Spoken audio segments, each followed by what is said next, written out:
சேர்ந்தவர்கள். Psalms chapter 107 verse 21-22.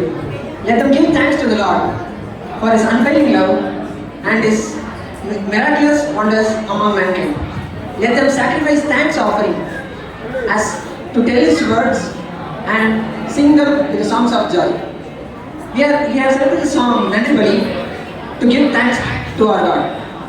நம் தாயின் கருவில் இருந்தே நம் ஆண்டவர் நம்மளை பாதுகாக்கிறார். நாம் பாவிகளாக இருந்தும் அவர் நம்மை நேசித்து காக்கிறார்.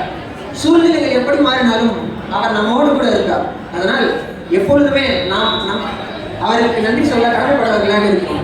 இதனை ஒரு பாடலாக பார்ப்போம்.